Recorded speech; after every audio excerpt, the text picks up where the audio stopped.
Ha, vatandaşlar, iki parça, kısa haberler bir parça, leksiya bir parça. Bir yerde nazuk taraflarına bir dikkat kılıp bakaylı vatandaşlarım. Ne dedik bu leksiyada? Bugün çizsak 2023 yıl 8. ayının 1. günü hafta Seyşembe. Ne dedik? Mesela Amerika Qo'shma Shtatlari Davlat ishlar kotibi Antony Blinken 6. ayının 18. günü Beijingni ziyorat qilgan chog'da ziyoratdan keyin, suhbatdan keyin shu vaqtdagi Jungoning tashqi ishlar ministri Qinggangni Amerikani ziyorat qilish taklif qildi dedi. Lekin 7 kun o'tganda Qinggang tuyuqsiz g'oyib bo'lib ketdi. Hazır torbetleri talaşlatış. Men onun tazini yapıp ketmeymen hesapta. Amerika peres, Rusya peres deydiğen bu konu 19. asırdaki geplerini hazır götürüp yürüydü vatandaşım. Hazır fakatlı birle peres var. Bütün dünya Amerika peres. Şundak buluş gerek, şundak bolgandılar senin hayatlık yolun dağdan buludu. Eğer bütün dünya Amerika peres bolalmasa vaqta o'tganda men dedim qoldik günü Prezident Joe Biden ayni chog'da Beijingda Reis Xi Jinping shundoq degan edi. Amerika qarshi turib foydalanmaysan. Biz nima dedik yana aylantirib kelib shundoq dedik, yana tahlil qildik. Nima dedik? Masalan, Amerika Qo'shma Shtatlari bugun ta'kidlayotgan harbiy ishlarda munosabat aloqani saqlab qolish degan so'zning ma'nosi 20% etrafında harbiy ishlar siyoset ishlariga bog'liq bo'lsa, 80% altı Jungo jamiyatiga kuyinish, insonparvarlik va odamgarchilik bilan muomala qilish dedik. Amerikaning siyosati shu dedik. Bugun qarang, sizni ko'rsatdik vatandosh, Jungo hukumati ichki jihati josuslar qarshi bütün devletdeki her bir pula gap qilishni biladigan yeshi va kichigi va mo'moyi va chali va hatto büyüklükteki ballarni ham jasos qaylandirib biriga jasos, birini pash qiladigan oilaviy hozir chet ellarga shunday qartibdi-ku, oilaviy munosabatlarga singib kirish, Jungoning josuslik organlari parchalash, biriga ziddiyat kisalash, ko'rdingizmi? Bu rahmetsizlik, bu insanlık rahmetsizlik. Nima deseniz, bir devletni eğer diktatörü küçüğü, bir devlet küçüğü bilen hükmranlık kılması, hükmranlık kılalmaydı degen sözün üzüğü koysunuz vatandaşım. Eğer devletin küçüğünü diktatörü deseniz, bu diktatörünü ammavi diktatörü aylandırdıgan bolsunuz bilgünküdek. Adamlarını casus aylandırış, birbirine gumanxor, birbirine casus aylandırış, arkalık devlet başkuruş, yani diktatörünü ammi bir diktatör aylandırış, sifat ve til bilen tasvirlep bulanmaydıgan zoravallıkta vatanda. Umumu cemiyet qartılgan zoravallık. Onun yaxşı adamı, üzünün adamı, çetik kakıdığan adamı, tepidiğen düşman, koyun. Bütün cemiyet kim, bir devletin bütün cemiyeti qartılgan zoravallık. Hazır adamlarını birbirine casus kılıp koyuş, amıga tayiniş, hemkarlığa tayiniş.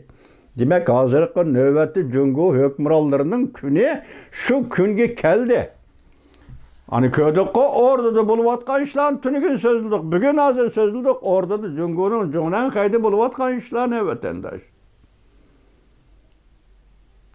Hazır meyyat yani birisi kaptı mı nimet ama yazgantım şunu unutmadı. Johnson C'nin bir sözü vardı. Mana kaptı. Gördünüz mü? Johnson C'nimdeydi. Berdaşlık birelmedi. Yani Jungo Kompartiyası berdaşlık birelmedi. Xi Jinping'nin müstabbitki has iktidarı, zihni, kuvveti yetişmeye kaldı. Gördünüz mü?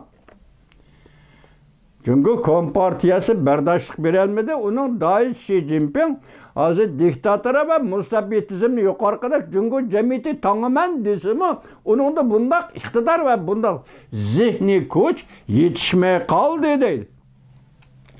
Kısacası Xi Jinping o Jungo devletini baş kuralmadı. Gepnin manisi o Jungo devlet baş kuralmadı. 8. ayının 1. gün Johnson C'yi yutup. Şanınız mı? Yani bunlar devlet, kandak devlet, intayin zor. Tibet'le birlik keltirip algan, Uyguristan'la birlik keltirip algan, Mongoliya'nı parçalap algan, Manjuriya'nı kuşup algan, hemmisi kuşup algan.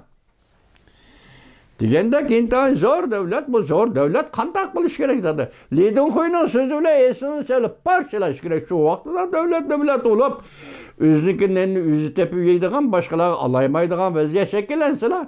Bu devlet, bu bomuz bu imperiya. Imperiya alak kılış gerek. Tarıktan mukarrar kanuni şövetendir. Yani gepimiz kayıtıp gileyli. Söhbet Amerika'da Yangtao. Hazır 2 nefer yuqori darajalik amaldor, bir Daniel Kritenberg, andaki Sara Veran, Bushke, devlet rehberi, yoki rahbarlar, oliy darajalik rahbarlar, Prezident Joe Biden hükümetining bular ayni vaqt 6-oyda Beijingga borgan. Bugün bular Yangtao'nu ekepti. Başta dedik, Jungo Amerika ile mürəssələşməkçi boldu. Mesela bu mürəssədə hazır siyaset mürəssəsi emasken, qaraganda siyasette mürəssəliş emas, odamsız aeroplanı eksport qilish. Yani bu eksportning bevosita Rossiyaga bordiganligi bunu to'xtatish shu masalada. Amerika ile mürəssəyə keltirgan bosh jihatdan mürəssəyə kelamdi, kemmamdi bu ikinci gaplikken. Samimi, ameli ve önümlük söhbetleşti degen sözünü diplomatik söz ibarla qatar tahlil qilsangiz o başqa gap. Endi gapning ma'nosi nada? Endi qo'yilgan mavzu nada? Xizmat söhbeti. Amerika Jungo o'rtasida xizmat söhbeti o'tkazildi 7-oyning 31-kuni. Tushundingizmi? 7-oyning 31-kuni. Dal shu kuni Prezident Joe Biden Amerika Uluq Okean davlati sen mening ko'z oldimda nazoratda dedi. Deydi xalqiliq paytlar. Vatandaşım, chaqchaq qo'ru yo'q. Har qanday ishning vaqti va vaqtida hal bo'lishi kerak. Amerika Qo'shma Shtatlari bir masalani qo'ydi, bu masala paloni vaqtda hal bo'lishi kerak degan ko'zladi. Endi Jungo'nun kayniga yenib olishiga, yo'q deyishiga, endi suhbatni kayniga tortib, boshda aytgandek makonni qo'lga keltirish mumkinlik yo'q. Demak, sen biz sobiq vazir yoki sobiq ministr Chingangni Jungoni ziyorat qilishga, kechiringlar, Amerika Qo'shma Shtatlarini ziyorat qilish taklif qildik. O tuyuqsiz g'oyib bo'lib ketdi. Sen Yangtao, kel biz sen bilan so'zlashimiz. Yangtao sen bilan so'zlash bo'lib, hamda maxsus diplomat, rasmiy ministr yangidan tayinlangan Wang Yi bilan so'zlashimiz. So'zlashadigan so'zimiz Jungo Kompartiyasining Ukraina Rossiya urushida o'ynagan roli nima? Chaqchaq qilmang, boshda murassa dediq-a, endi o'ynagan roli nima?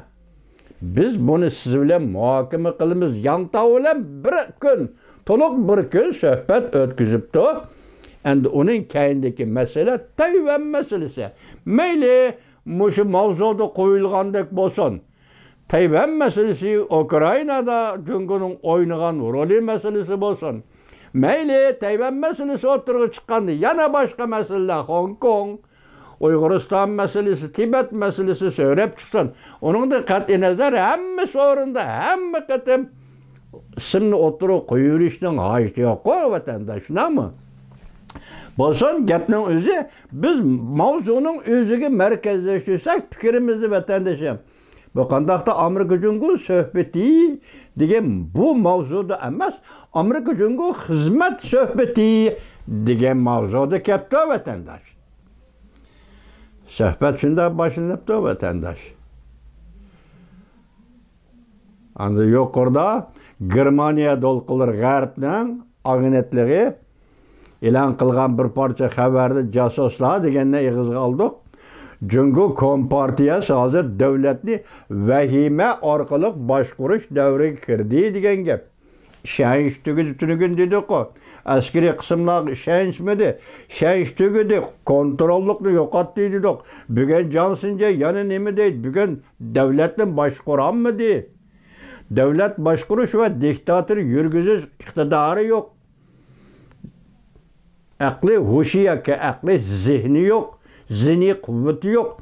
Diyen müşiye kergendi vahime. Vahim bilen başkuruş her bir adamni bir-biriga jasos qilib ko'rishtish va shu o'ringa turg'izib qo'yib, ijtimoiy muqimlik shartida odamlarni mixni taxtiga qaqqandek qiqib qo'yib, sen mushu odam, mushu rolingmi, buningdan boshqa roling yo'q. Diktatora shu darajaga yetdi degan gap vatandosh. Endi hozir Anchventing, ya'ni bexatarlik ministerligi shu qarorni taqib, hujjat tarqatgan bo'lsa, siz diqqat qilingki, bu besh vatanning ishidan olqib chiqib, vatan sirtida qanday rol o'ynaydi, buniga diqqat qiling vatandosh. Vatan sirtida qanday rol o'ynaydi, buning albatta diqqat qilmasangiz, bu ishda boshda nima deb, har bir odam o'zini qo'g'daydigan davr keldi deydi. Jungoning ichki qismida her bir adam özünü qoğdaydigan davr keldi deydi. Demek o vaqtida her bir adam bir adamdan gumon qiladigan davr keldi deydi. Endi o jasuslarga selip, pash qilishga selish orqali ularga rag'batlantirish berish kerak, ularga mukofot berish kerak deydi. Ularni ham tanlab elib kelib, ularning istihborot hikoyalarini yozdirish kerak. İstihbarat doğrusu hikaye yazdırıp el içine tehdit peyda qilish lazım. Hükümet bilen pura oturuşuq tehdit peyda qilish lazım. Uyg'urdek milletlerinin içine korkunu selish kerak. İstihbarat hikayelerini sözlep yazdırıp korkutish kerak Uyg'urdek vahimelik kerak Uyg'urlar cemiyetiga. Mana shunday siyosatlar hozir o'tirib chiqyapti vatandoshlar. Biz bugün, ben sözlügelliksiyem de hazır, fikrini bugünkü muhakemede fikrini merkezleştirilmeye kaldım, sel çeçilip gitti. Benim bugün demek ki boğunum vatandaşım sohbet, 6. ayının 18. günü deyin keyin, mesela evvel Devlet İşler Katibi Antony Blinken Beijing'ni ziyaret kıldı. Keyin Yelin Hanım 7. ayda Beijing'ni ziyaret kıldı. Arkadırla kelimat elçisi John Kerry Beijing'ni ziyaret kıldı. Muşalağı nispeten Beijing'nin tutkan meydanı mesela John Kerry'ye yaxşı muamele kılmadı. Kelimat elçisiga. Hatta Yelin Hanım özüm muşu Amerika'da turup ta'kidlayotgan bir cümleni Jungo'dan iqtisodiy jihatda ayrılmaymiz degan cümleni ham Beijing'e berip şunu sözlep bulup qaytib keldi. Hiç tafsilotlar nima bizning xabarimiz yo'q o suhbatdan. Biroq shu ish yuz berdiki to'rbatda shunday deyildi. Yelin Hanım, Maliye Ministri Yelin Hanım Beijing'da taxminan 30-25 atrofida shunday kishilar, hammasi ayollar, er kishi yo'q dema. Bularning yeshimi shu 25-30 yosh, ko'p bo'lib 40 yoshlik ayollar. Hammasi Jungoning iqtisod olimlari, iqtisod mutaxassislari. Mushu ayollar Yelin Hanım bilan birga o'tiribdi. Tamoqda bildimi, ko'rginim olmaydi. Lekin surat bor, suratni ko'rsatdi.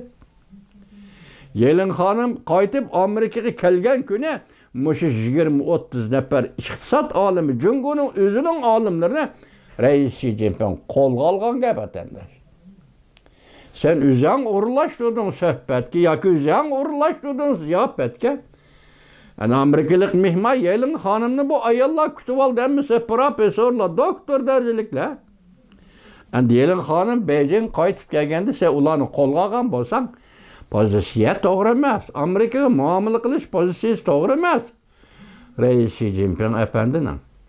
Endi bugun men shunday o'ylaymanki, Jungo Tashqi ishlar ministerligi mehmon kutish mahkamasining boshlig'i Yang Tao'ni chaqirib keldi Washingtonga. Qila gapingni biz bugun xizmat suhbati o'tkazamiz. Men shunday deyman vatandosh. Endi hozir bayonotchi Milli davlat mahkamasi nima dedi? Vaqt to'g'rilanganda bugungi minister Jungoning yangi ministeri Ekonomi ministerining yangi ministeri bo'lib, Beijingda ministerlik, tashqi ishlar ministerligi o'rlashgan, o'tirgan Wang Yi'ni chaqirib kelamiz. Baş nima dedik? söhbət üzülməy, bo'laveradigan söhbət emas, vaqt tosh kesimiz. Xizmatda qanday o'rlashirsa, masala shu.